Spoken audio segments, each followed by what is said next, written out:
Vivemos submersos. Um oceano de vozes, opiniões e caminhos. Ninguém consegue absorver tudo. E a maioria apenas existe no meio do tudo. Mas existe uma pergunta que rasga essa confusão, que exige uma resposta clara. Você sente que está vivendo, mas será que realmente sabe o que é vida verdadeira?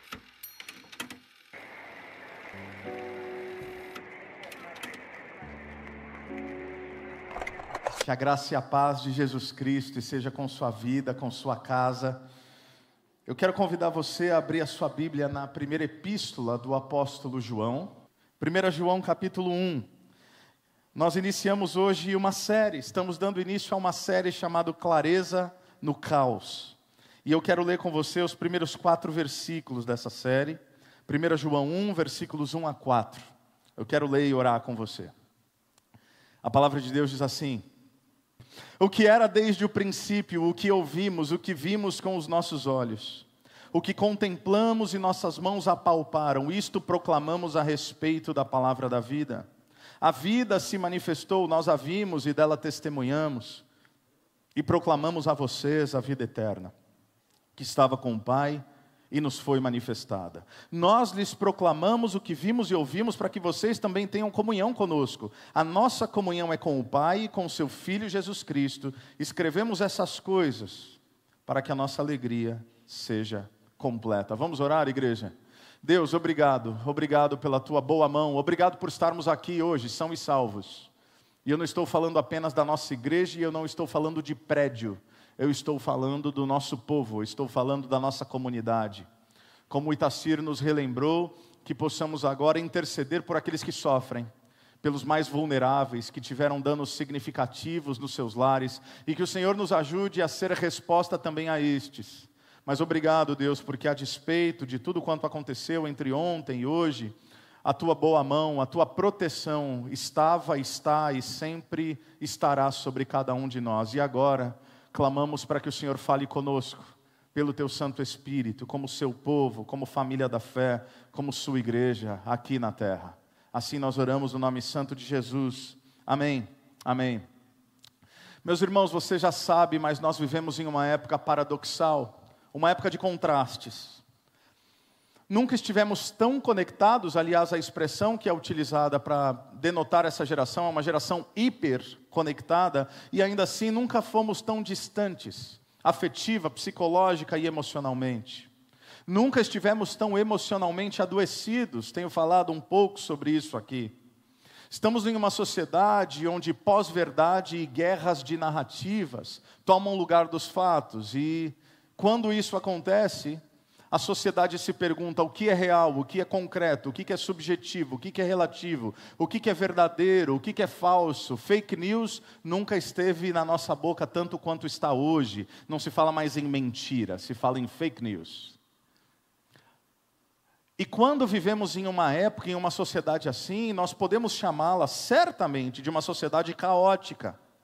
Quando nada é confiável, quando eu não sei o que é verdadeiro e o que é falso, nós passamos a viver em um caos. A série que nós começamos hoje, que estamos começando hoje em 1 João, ou a primeira epístola de João, com o nome Clareza no Caos, é uma tentativa de sinalização, é uma tentativa de pastoreio a partir desse púlpito, é uma tentativa de apontamento, de dizer que, quando lemos as palavras de um homem aqui, João, o último dos apóstolos vivo, nessa época em que ele escreve, um senhor, um idoso, que no fim da vida, tendo caminhado com Cristo, ele vai gritar para nós, ele vai clamar para nós, como você viu no nosso vídeo introdutório, sobre a verdadeira vida, ou seja, a fé cristã não é subjetiva, a fé cristã não é meramente conceitual, a fé cristã é realidade concreta, é mais verdadeira do que aquilo que os nossos olhos podem ver. Quem é esse homem? Já vimos no Evangelho de João, que estudamos por tantos e tantos meses, um dos 12, autor do Evangelho, autor das 3 epístolas, 1ª, 2ª e 3ª João, autor de Apocalipse, que caso você não fizesse parte ainda na época em que fizemos a exposição, verso a verso de Apocalipse, entra no nosso canal no YouTube, vale a pena ouvir aquilo que João tem a dizer acerca do tempo do fim. Mensagem que não é de terror, mas mensagem que certamente nos traz esperança. Uma carta escrita mais ou menos entre 90 e 95 depois de Cristo, e diferentemente da maioria das cartas do Novo Testamento, não é uma carta destinada a um grupo específico, a uma igreja. Não é como Paulo escrevendo aos cristãos em Corinto, ou Paulo escrevendo aos cristãos em Filipos, ou em Tessalônica, ou na região da Galácia, ou em Roma. Aqui João escreve o que teólogos chamam de uma carta circular, uma carta católica, uma carta universal, ou seja, é uma carta de um apóstolo para a igreja de Jesus, de todos os lugares e, portanto, também de todos os tempos. É uma carta para os cristãos do primeiro século, mas você vai perceber as profundas similaridades de angústias que eles viviam e algumas que vivemos também hoje. E qual é o propósito dessa carta? É muito específico. Está lá em 1 João capítulo 5, versículo 13, não precisa abrir lá, mas guarde esse versículo como uma declaração de propósito dessa carta. João vai dizer, com todas as letras: escrevi-lhes essas coisas a vocês que creem no nome do Filho de Deus. Guarde isso, a vocês que creem. Não é uma carta evangelística, é uma carta a cristãos, para que vocês saibam que têm a vida eterna. Quem sabe, em alguma medida, você se identifica com essa angústia, não apenas do tempo em que vivemos, mas as angústias dos nossos próprios corações, e você já se perguntou, será que aquilo que eu vivo é verdadeiro? Será que a minha fé é verdadeira? Será que de fato eu sou salvo? Será que de fato eu tenho a Cristo? Será que aquilo que eu vivo não é mera expressão de religiosidade, uma espiritualidade possível? Mas será que de fato Jesus é Senhor e Salvador da minha vida? Bom, deixa eu te dar uma dica. Se você se angustia com questionamentos assim, já é um excelente sinal, porque o ímpio sequer quer saber dessas coisas. Mas ainda assim, João ele vai nos escrever. Reverendo Hernandes Dias Lopes vai dizer que enquanto o Evangelho de João é para revelar quem é o Cristo, para que nós conheçamos Cristo, isso está lá em João 20, versículos 30 e 31, a carta é para cristãos, para que eles saibam que em Cristo eles têm segurança. Enquanto o Evangelho é para que os leitores pudessem finalmente receber vida, essa epístola é para reafirmar que já possuímos essa vida em Jesus. Enquanto nos Evangelhos os opositores da cruz são os judeus, aqueles que podemos chamar de do lado de fora, fariseus, saduceus, mestres da lei, doutores, religiosos, os grandes antagonistas da fé, os grandes opositores nessa carta, são falsos cristãos, que tendo participado da igreja de Jesus, saíram dela e se revelaram como aquilo que João chama de verdadeiros anticristos. É claro, essa é uma expressão escatológica. Haverá um dia um anticristo, aquilo que Paulo chama em 2 Tessalonicenses de o homem da iniquidade. Contudo, João fala de vários anticristos. Nós veremos o que isso significa. O que significa ser alguém que vive de modo contrário à cruz, contrário ao Evangelho, que parece verdadeiro, mas é falso. Que parece fé cristã, mas é outra coisa. Que parece palavra de Deus, mas é uma deturpação. Só disso já valeria uma boa conversa para as nossas vidas, durante várias e várias semanas. Por quê? Porque nunca o maior perigo da igreja foi a perseguição que vem do lado de fora. Sempre o maior perigo da igreja foi a mácula do lado de dentro. E assim continua ainda hoje.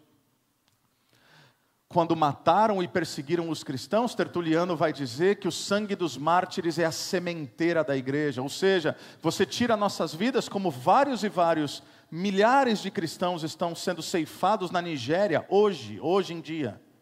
Caso você não saiba, está acontecendo esse sim um verdadeiro genocídio de cristãos na Nigéria. Mas ainda assim a igreja não diminui. Quanto mais nos perseguem, mais nós avançamos, mais coragem o Espírito Santo nos dá. Mas você quer matar aquilo que Deus está fazendo, se é que eu posso usar essa expressão, ou você quer atrapalhar a ação do Espírito em uma comunidade local? Infiltre-se do lado de dentro, e o inimigo das nossas almas sabe disso. Quando João escreve essa carta, provavelmente escreve da cidade de Éfeso, antes de ser ainda exilado na ilha de Patmos, onde ele teria a revelação do nosso Senhor e Salvador Jesus Cristo, a carta do Apocalipse. Isso é o que Apocalipse significa, revelação.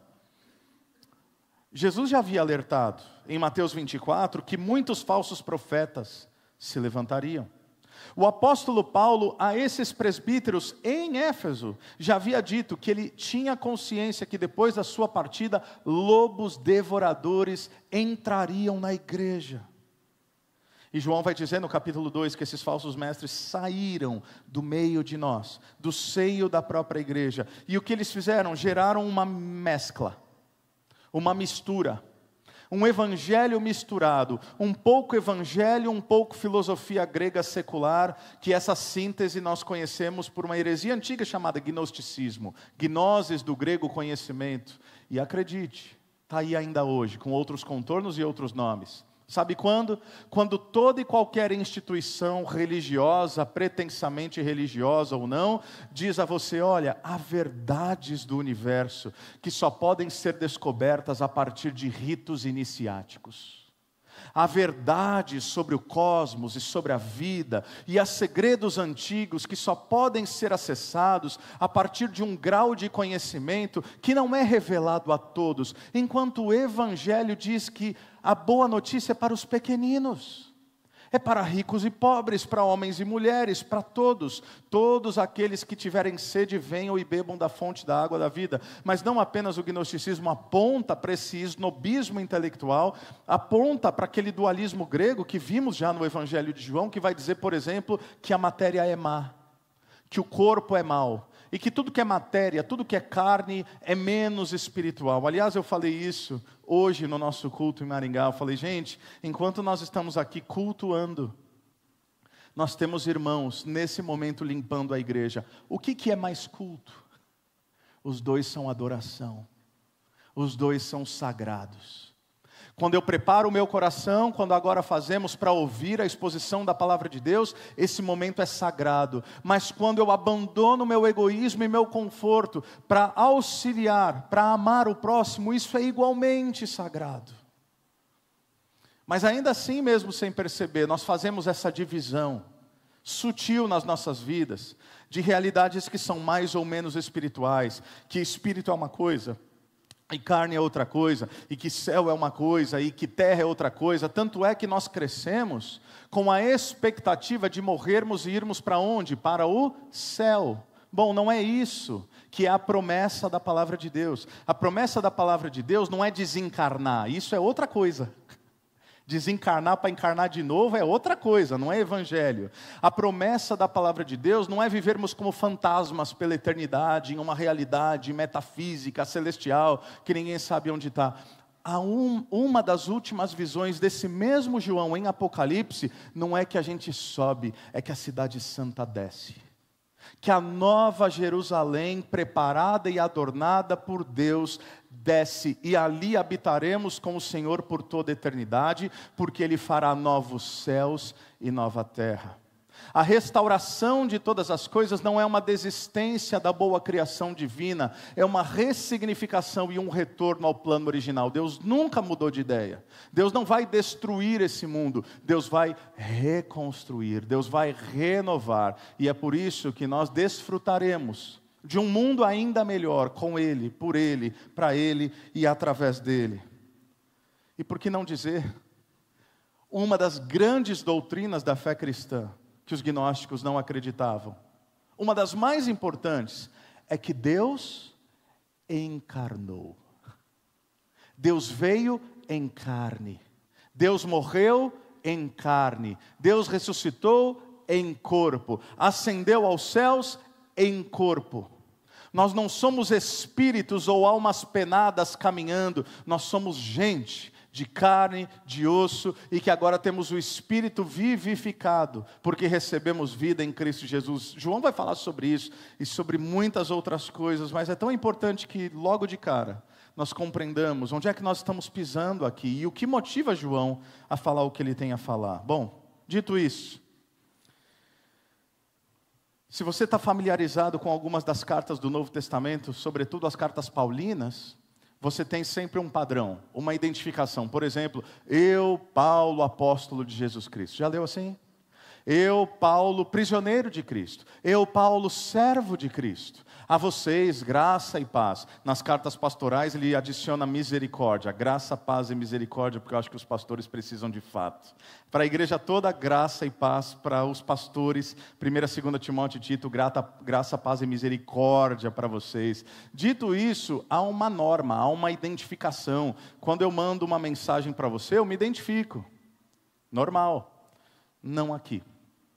João não perde tempo em falar quem ele é, se apresentar, de onde é que ele vem. Olha como é que ele começa a carta. O que era desde o princípio. Direto ao ponto. O tema é urgente. O assunto é da maior importância. O que era desde o princípio. E essa expressão, ou uma expressão semelhante a esta, você provavelmente já ouviu em outros 2 momentos das Escrituras. Gênesis 1:1. Moisés, inspirado por Deus, vai dizer que no princípio Deus criou os céus e a terra. No princípio do quê? Do mundo. No princípio da história. No princípio da criação. Deus cria. Deus é o agente criador e sustentador de todas as coisas. Mas há uma segunda expressão do próprio João. João capítulo 1. No princípio era o verbo. No princípio era a palavra. No princípio era o Logos. Diferentemente das outras genealogias que a precederam, Mateus, Marcos e Lucas, uma apontando para Isaías, outra para Abraão, outra para Adão, o que ele está dizendo é, não, essa palavra, esse Logos, esse Deus, vem antes dos profetas, vem antes dos patriarcas, vem antes inclusive do nosso primeiro pai Adão, vem antes do primeiro ser humano. Antes do primeiro ser humano existir, o Logos, a palavra, já era. E aqui em 1 João 1, João que gosta muito dessa expressão, ele diz, o que era desde o princípio. Pode nos passar desapercebido, mas a declaração é magnífica. O que ele está dizendo é, há alguém que é pré-existente. Mas João, até quando você está voltando? Você está voltando até a criação de todas as coisas? Não. Você está voltando até Adão? Não. Você está voltando até o início do universo? Não. Você está voltando até o quê? Até, vou usar um termo que não cabe, tá? Porque me falta expressões melhores. Até a eternidade passada. E por que não cabe? Porque eternidade é o não tempo. Não tem eternidade passada, eternidade futura. Mas antes do tempo, matéria, espaço existir, ele era. Antes de todas as coisas, antes de todas as galáxias, antes do mundo ser criado, antes do poder da sua voz ser manifesto, antes de absolutamente tudo. Para vocês que são um pouquinho mais nerds, um pouco de ciência.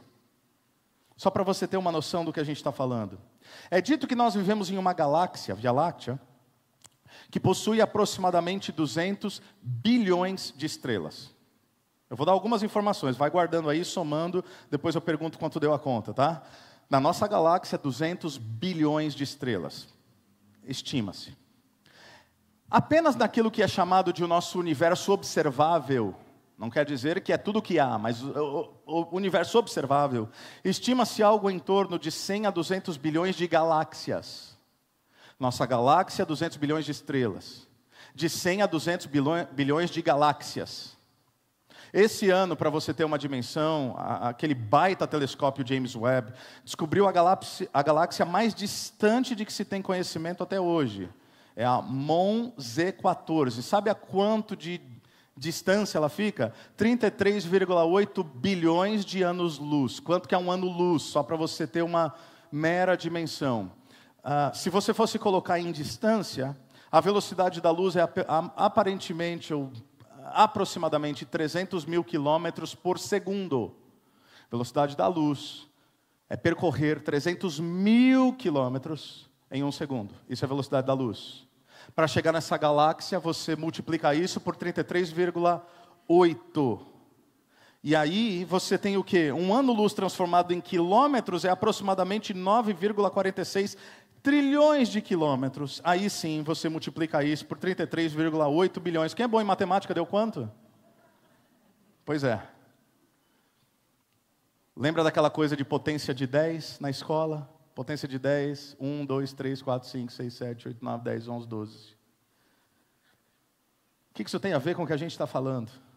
Isso é uma fagulha da dimensão do universo. E olha o que o profeta Isaías fala sobre o nosso Deus: que mediu as águas, os oceanos, na concha da mão. Ou com o palmo, definiu os limites dos céus. Quem jamais calculou o peso da terra, ou pesou os montes na balança e as colinas nos seus pratos? O mesmo profeta Isaías, capítulo 40, versículo 26, diz que aquele que põe em marcha cada estrela quanto? 200 bilhões só dessa galáxia, vezes 100 a 200 bilhões de galáxias, vezes os bilhões e bilhões de estrelas, e a todos chama pelo nome. Quem é esse Deus tão grandioso, que pesa as águas que existem na concha da mão, que mede todo o universo com a palma da mão, que pesa as montanhas e as colinas diante de si, que conhece as miríades e miríades de estrelas, as bilhões e trilhões e quadrilhões de estrelas, das múltiplas galáxias, e conhece cada uma pelo nome. A esse Deus, João está dizendo, a Ele ouvimos, vimos com os nossos olhos, contemplamos e nossas mãos apalparam. Essa é a magnitude de um Deus que deixa João assombrado. O mesmo João que no capítulo 1 de Apocalipse, ao ter um vislumbre da glória do Cristo ressurreto, cai no chão como morto, ao ponto que este homem, o Cristo ressuscitado, põe a mão no ombro de João e diz: não temas, sou eu mesmo. Você imagina isso? Imagina a densidade da glória de Cristo, ao ponto de dizer: João, não precisa ter medo, sou eu. E a minha glória não vai matá-lo, a minha glória não vai destruí-lo. E João, ali caído, com a mão de Cristo no seu ombro, diz: sou eu sou o alfa e o ômega, o princípio e o fim, o primeiro e o último, aquele que era, que é e que há de vir, o cordeiro que foi morto, mas ressuscitou e vive para sempre. Meus irmãos, que o Evangelho jamais nos tire o assombro, que o Evangelho jamais nos faça perder de vista a imensidão do nosso Deus, porque é verdade que cada vez que nos reunimos, 2, 3 ou mais, a presença de Cristo está. Mas deixa eu te falar uma coisa: se Cristo quisesse aumentar um pouco a densidade da sua presença, todos sentiríamos algo completamente diferente. Se Ele aumentasse um pouco mais a densidade da sua presença, todos cairíamos de joelho. Se Ele aumentasse um pouco mais a densidade da sua presença, todos cairíamos mortos, porque o corpo humano, a vida humana, não é capaz de conter nesse estado uma fagulha da glória, da magnitude, da majestade, do poder, da beleza, do esplendor de Cristo Jesus. E João está dizendo: esse que era desde o princípio, que criou o tempo, o espaço, a matéria, que definiu os limites do universo apenas com a palma da sua mão, que conhece incontáveis estrelas pelo nome, esse Deus decidiu vir ao mundo, o mundo que Ele criou, habitou entre nós, e eu vi, eu contemplei, eu ouvi, eu andei com Ele, eu reclinei minha cabeça no seu peito. Lembra do episódio da última ceia? O discípulo que reclinou a cabeça no peito de Jesus. João literalmente pode dizer que ouviu as batidas eternas do coração de Deus. Se isso não te assombra, eu não sei o que mais há de assombrar. Se isso não faz com que você se sinta pequeno e ainda assim profundamente amado, não há experiência e êxtase nesse mundo que é capaz de nos gerar arrepio, se a beleza e o esplendor do próprio Deus não o fazem. Ele diz: não apenas nós vimos, ouvimos, observamos de perto, tocamos nesse Deus, contemplamos. E a palavra contemplar aqui é como alguém que assiste um espetáculo, como alguém que está em um teatro. João está falando como testemunho ocular, meus irmãos. Ele andou com Jesus, ele viu seus milagres, ele conviveu intimamente. Aquilo que Pedro diria, 2 Pedro capítulo 1, versículo 16, de fato não seguimos fábulas engenhosamente inventadas, quando lhes falamos a respeito do poder e da vinda do nosso Senhor Jesus Cristo. Pelo contrário, nós fomos testemunhas oculares da sua majestade. Aquilo que vimos, ouvimos, contemplamos e apalpamos. Isso, ele vai dizer, proclamamos a respeito da palavra da vida. E João ama essa expressão, logos, palavra. O logos da vida. Logos, se você estava aqui na nossa jornada através do Evangelho de João, você vai se lembrar, era uma palavra importantíssima para os gregos da época. E ele está usando essa palavra que carrega muita carga filosófica de modo muito intencional. Logos para os gregos era essa estrutura divina, impessoal e harmônica como um todo, era o que dava ordem ao universo, mesmo que eles não soubessem nominar enquanto uma pessoa ou enquanto uma entidade. E meus irmãos, é final do primeiro século, já estamos na segunda ou terceira geração de cristãos. João viu Jesus, aqueles que vieram depois dele não. Os filhos, os netos, a segunda, a terceira geração ouviu falar. E aí as coisas começam a tomar forma como, por exemplo, será que foi isso mesmo? Será que a história que o nosso avô contava... Não sei, parece meio história de carochinha, né? Parece meio conto de fada. Será que esse negócio assim, né, morreu, mas ressuscitou? Talvez é um tipo de linguagem, né? E João está dizendo, não. Esse logos do qual ele havia falado no Evangelho, João capítulo 1, versículo 14, o logos virou sarx, ou seja, e ele faz isso de modo belíssimo, a palavra se tornou carne. Lembra do dualismo grego? Como assim algo espiritual se torna corpóreo? É exatamente o que João está dizendo.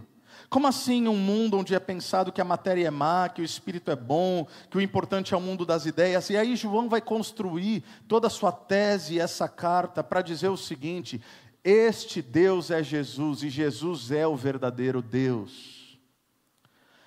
Ele vai falar sobre realidades dualísticas de propósito, quando ele fala de vida e morte, luz e trevas, amor e ódio, verdade e mentira. Já no primeiro versículo da sua carta, ele está confrontando as heresias de sua época, dizendo, Deus veio ao mundo, habitou em nós, morreu em carne, ressuscitou em carne, nós tocamos, nós vimos, nós ouvimos, nós contemplamos, e então a vida se manifestou. Nós a vimos, versículo 2, e dela testemunhamos, e proclamamos a vocês a vida eterna que estava com o Pai, e nos foi manifestada. Esse é o Jesus que proclamamos a vocês, ele está dizendo. E por que isso? Olha comigo o versículo 3.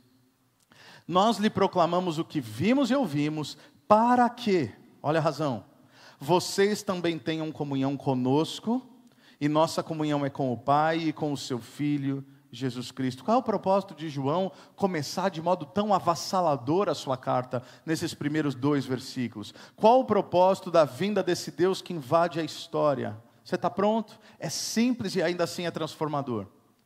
Para que nós tenhamos intimidade com Ele. Perceba, a fé cristã não é conceitual. A fé cristã não está no campo das ideias. A fé cristã não é mera sistematização teológica. Sou pastor, sou teólogo, amo o saber teológico, mas não para aqui, porque a teologia que não me põe de joelhos não é uma boa teologia. Uma teologia que não me faz orar mais não é uma boa teologia.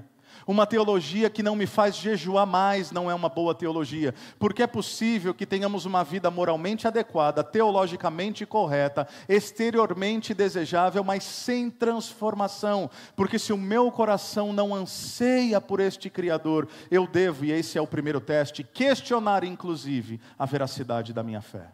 É isso que João está dizendo. Que se eu de fato conheço quem Deus é, e o que Ele fez, e essa vida de fato se manifestou não apenas diante dos meus olhos, mas em mim e através de mim, o que acontece? Koinonia, comunhão. E essa palavra grega koinonia, que é traduzida por comunhão, é ter em comum, é partilhar, é fazer parte. Ou seja, a jornada cristã não se resume, meus irmãos, em crer em Deus. E aqui me permita a licença, sem que isso nos envaideça. Somos uma igreja de profundidade bíblica. Falo isso sem qualquer dificuldade e sem qualquer medo de estar errado. Uma igreja séria nas Sagradas Escrituras, uma igreja que se preocupa com a tarefa primordial de expor com fidelidade as Escrituras, mas não podemos ser uma igreja do campo da mente apenas. Não podemos ser uma igreja que se preocupa apenas com as ideias. Não podemos ser uma igreja que vem, se reúne, consome intelectualmente um conteúdo, para que então, inebriados com um pouco mais de intelecto, possamos viver a nossa vida como se nada tivesse acontecido. Quando a palavra de Deus é pregada e quando o evangelho puro é manifesto, isso desafia a minha mente, mas aquece o meu coração. John Wesley chamava isso de uma experiência do coração aquecido. É quando ele teve esse verdadeiro encontro com Cristo, ele disse, algo aqueceu lá dentro. Talvez como referência aos discípulos no caminho de Emaús. Não queimava o nosso coração quando eles punham as Sagradas Escrituras? Então é mente e coração.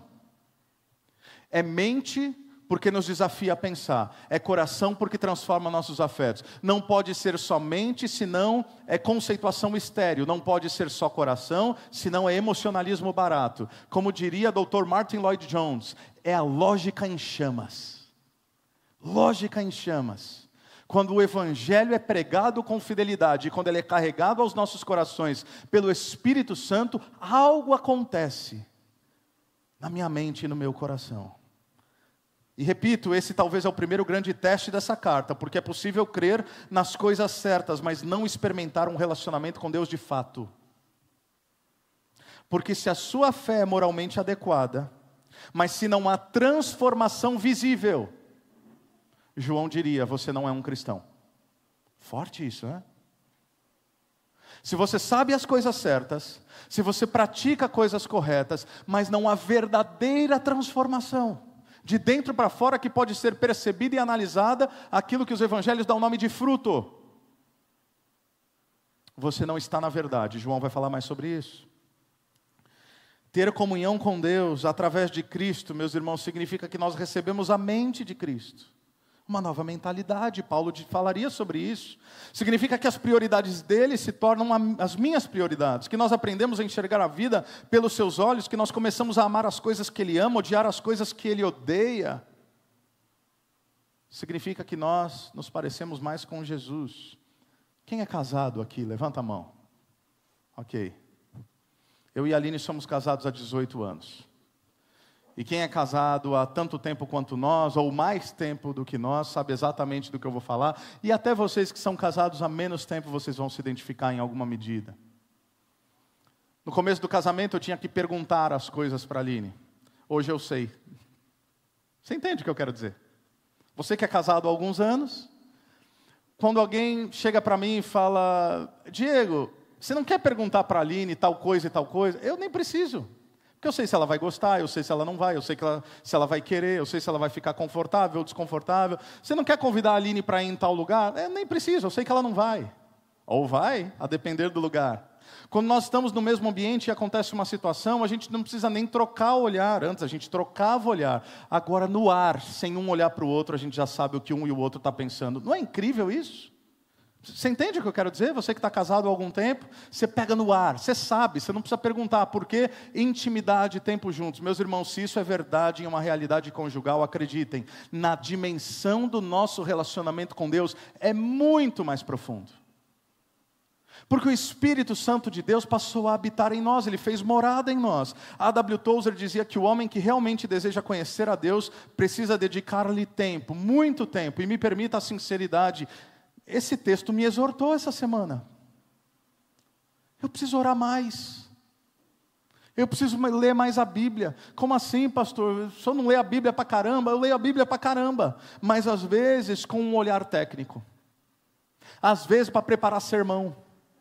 Às vezes para descobrir novidades teológicas. Eu preciso me assentar aos pés de Jesus e ouvir a doce voz do meu amado. Eu preciso ser menos ansioso e lançar sobre Ele as minhas inquietações. Eu preciso planejar menos e confiar mais. Só pode viver assim quem verdadeiramente tem comunhão com Deus. Mas João não fala apenas da comunhão com Deus e com o seu Filho Jesus Cristo. Perceba que em primeiro lugar ele inclusive fala a comunhão conosco. Ou seja, se é verdade que o grande mandamento é amar a Deus acima de todas as coisas, e o segundo é semelhante a este, amar o seu próximo como a si mesmo, é verdade também que o grande termômetro da vida cristã é a intimidade que temos ou não com Deus, que se manifesta nos relacionamentos que temos com o povo de Deus. Se popularizou há algum tempo, há não muito tempo atrás, um meme. Talvez você já tenha visto. Jesus é um cara legal, o que estraga é o fã-clube. Já viu esse meme aí? Então, é engraçado. Em alguma medida, quando você pensa em alguns filhos de Deus, você fala, é verdade mesmo, tem um pessoal meio complicado. Contudo, é uma fala extremamente problemática. Porque João vai dizer, se você diz que ama a Deus, 1 João 4, se você diz que ama a Deus a quem não vê, e não ama o seu irmão a quem você vê, você não ama a Deus coisa nenhuma. Ou seja, eu falava hoje de manhã em Maringá, eu acho interessante essa turma, século 21, 2025, blasé, taça de vinho na mão, sofisticação, voz tenra. Fé é uma questão de foro íntimo, pastor. Eu sou um desinstitucionalizado. Eu estava falando com um pastor outro dia, com um pastor conhecido, de igreja grande. Ele, gente, acho que não devemos mais usar o termo desigrejado, porque eles não são desigrejados, eles fazem parte da igreja, eles são desinstitucionalizados. Meu Deus, eu falei, Senhor, coloca uma trava na minha boca. Colocou por um tempo, depois meu Deus do céu, falei uns negócios lá para aquele irmão. Esse povo não tem criatividade nem para ser herege. Esse povo está 2000 anos atrasado, porque a carta aos Hebreus dizia claramente, não deixem de congregar, não deixem de estar na igreja como é o costume de alguns. Aí o camarada em 2025, pastor de internet, desinstitucionalizar, vai virar crente, para não dizer outra coisa, pelo amor de Deus. Se você tem dificuldade com o povo de Deus, você vai ter dificuldade com a eternidade, meu irmão, porque a gente vai estar tudo junto lá, ué. Se Deus quiser, amém. Se você tem dificuldade com o resto do povo de Deus, beleza. Eu vou para Nova Jerusalém, vai para outro lugar. Fica tranquilo. Em um mundo cada vez mais fragmentado, meus irmãos, a comunhão da igreja é um testemunho público, é um grito, é um manifesto do Evangelho. É quando nós dizemos, nós não iremos sucumbir ao egoísmo, ao individualismo, não iremos sucumbir ao espírito dessa época. Nós somos povo de Deus, nós somos família da fé. Sim, teremos dificuldade, sim, teremos que perdoar uns aos outros, sim, teremos que lidar com as nossas inquietudes e aparar algumas arestas, mas é isso. Família não é isso? Você escolhe família? Não escolhe família, né? Se eu pudesse, eu escolheria. Mas não dá. Então família você tem, você aceita, você agradece a Deus. E acabou. E porque é família, o que acontece? Só tem um jeito. Você se resolve. Você tem irmão, tem irmã? Então, brigou muito, né? Quando era criança. E depois, fazia o quê? Se resolvia. Porque é irmão, porque é irmã. Porque às vezes tem prazer em provocar o irmão. Mas aí o irmão tem que perdoar. E fica tudo bem. Então nós somos família da fé. Nós estamos hoje, gente, muito sensíveis, como seres humanos. E cristãos estão sendo cooptados também pelo espírito da época. Qualquer coisa ofende, palavras ferem.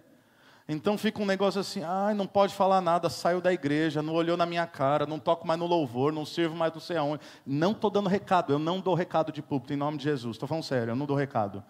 O pastor estava falando de mim. Não, se pegou para você, é Deus, receba, toma posse aí, em nome de Jesus. Não estou pensando em ninguém. O fato é que é isso, nesse individualismo, a comunhão do corpo de Cristo.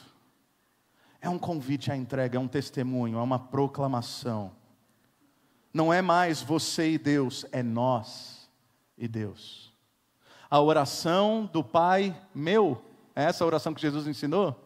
Pai meu que está no céu, me dá meu pão, perdoa minha ofensa, é isso? Pai nosso. Nossas ofensas, nossas dívidas, nossas dificuldades. É nosso. Assim como o Pai, o Filho e o Espírito são um, assim somos igualmente convidados a essa comunhão trinitária. Para quê? Versículo 4, e com isso encerramos.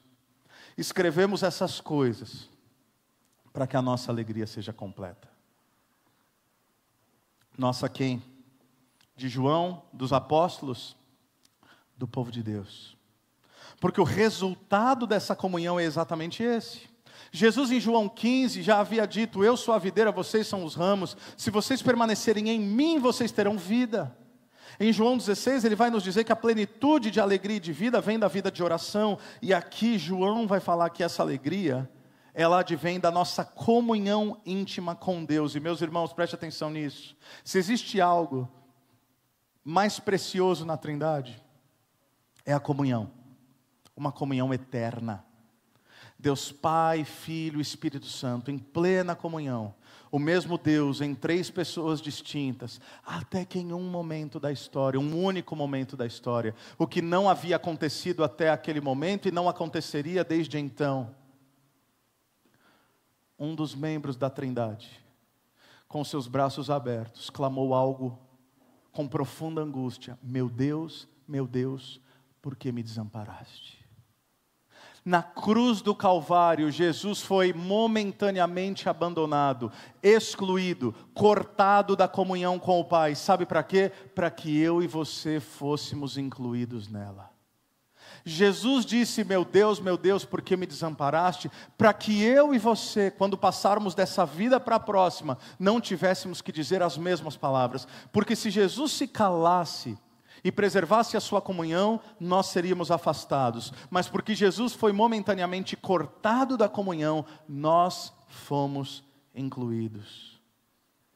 O que João está nos dizendo, e como isso se aplica para as nossas vidas hoje, é que seres humanos podem ter todos os motivos circunstanciais para serem felizes e ainda assim se sentirem vazios. Você conhece pessoas assim e talvez você luta igualmente com isso.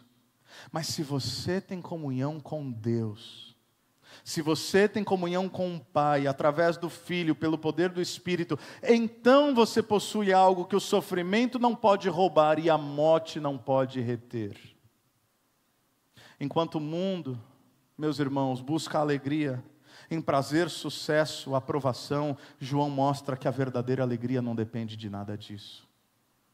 A alegria completa vem quando nós entendemos que o sentido da vida é uma pessoa e que mesmo sendo Deus criador de todas as coisas, Ele decidiu se fazer Emanuel, Deus conosco, Deus em carne, Deus por nós, Deus ao nosso lado, Deus diante de nós, Deus através de nós, Deus em nosso favor, Deus habitando em nós.